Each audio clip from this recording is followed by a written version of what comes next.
ঐক্যমত্য কমিশনের আলোচনায় দীর্ঘদিন ধরে আছি। শুধুমাত্র এই 16তম দিন নয়, আপনারা জানেন এর আগেও একাধিক সময় আলোচনা করেছি। আমাদের বিবেচনায় আজকের দিনটি অন্যতম গুরুত্বপূর্ণ এবং আমি একটু ছোট্ট ভূমিকা দিতে বাধ্য হচ্ছি আপনাদের মনে করা এবং যারা শুনছেন তাদের জন্য। আমাদের এই ঐক্যমত্য কমিশনের সহসভাপতি তিনি আজকের শুরুতে মুক্তিযুদ্ধের কথা বিশেষভাবে বলেছেন। ওনাকে ধন্যবাদ জানাই, এটা অন্যতম গুরুত্বপূর্ণ। তা মুক্তিযুদ্ধ শুধুমাত্র তো শব্দচয়নের মধ্যে সীমাবদ্ধ থাকে না, মুক্তিযুদ্ধের কতকগুলো ফলাফল আছে দীর্ঘ সংগ্রামের, সুতরাং সেটি গুরুত্বপূর্ণ এবং তার সাথে মিলিয়ে মুক্তিযুদ্ধের মধ্য দিয়ে অর্জিত সংবিধানে যে 4 মূলনীতির ভিত্তিতে আমরা সংবিধান রচনা করেছিলাম এবং ওই সময় শুধুমাত্র মুক্তিযুদ্ধের বিরোধিতাকারী শক্তি ছাড়া সবাই ঐক্যমত্য ছিল। আজকে সেটা নিয়ে প্রশ্ন সামনে অনেক দিন ধরে করা হচ্ছে এবং সেই বিষয়ে আলোচনা আছে। এই বিবেচনায় আমরা গুরুত্বপূর্ণ মনে করছি।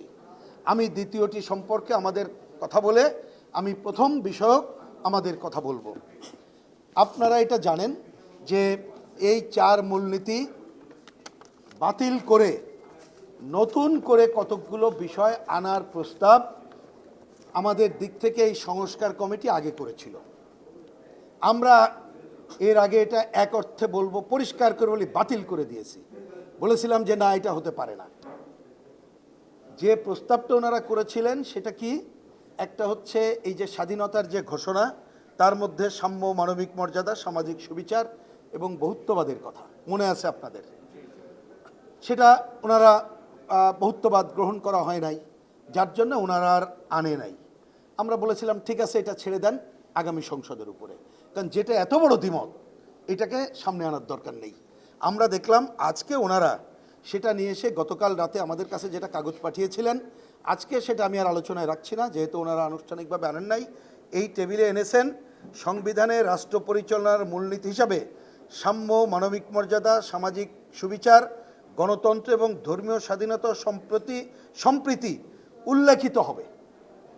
আমরা পরিষ্কার করে কিছুক্ষণ আগে বলেছি, এই কথার মধ্য দিয়ে ডিফ্যাক্টো ওই 4 মূলনীতি যেটা আমাদের মুক্তিযুদ্ধের মধ্য দিয়ে অর্জন, সেটাকে এক অর্থে নাকচ করে এই কথা বলা হচ্ছে।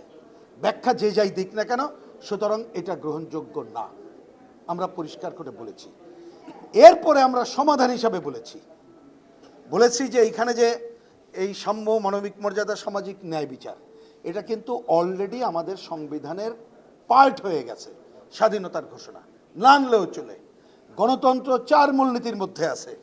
ধর্মীয় স্বাধীনতা এবং সম্প্রীতির কথা আমাদের সংবিধানের 28 এবং 41-এর এক অনুচ্ছেদে আছে, সুতরাং এটা নতুন করে আনার দরকার নেই।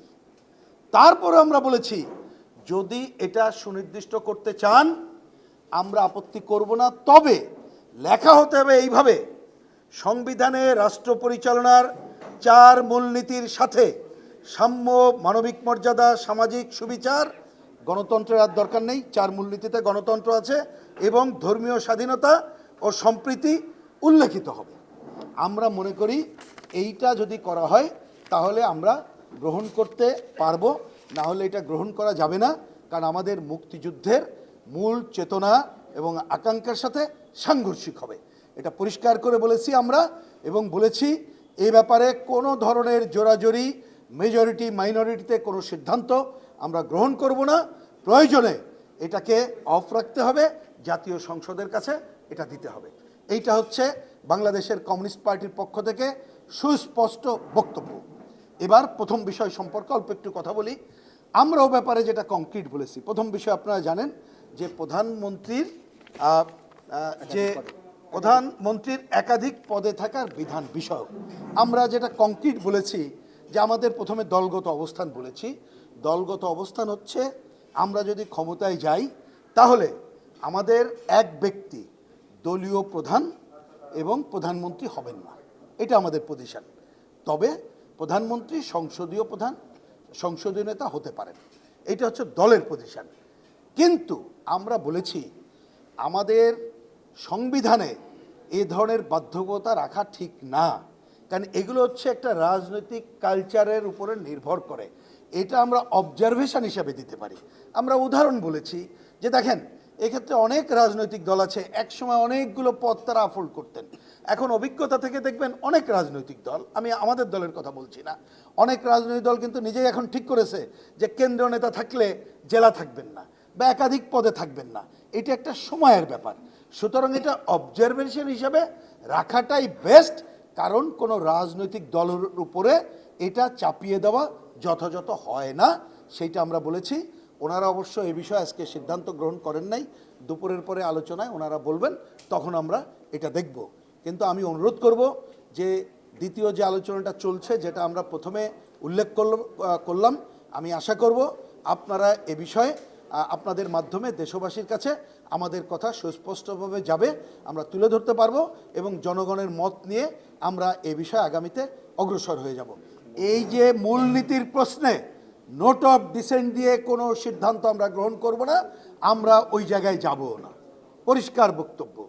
মূলনীতিতে যদি 100% ঐক্যমত্য না হই, এখানে কোনো নোট অফ ডিসেন্ট চলবে না।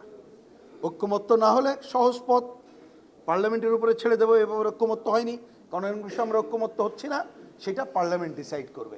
কারণ আমরা এখানে যেটা করছি, এই ধরনের মতামত দেওয়ারই অধিকার আছে বলে আমরা মনে করি না পার্লামেন্টের কাছে যে এই জায়গায় কোনো মতামত, পরামর্শমূলক মতামত তুলে দেওয়া আর প্রয়োজন আছে বলে আমরা এটা সুস্পষ্টভাবে মনে করি না।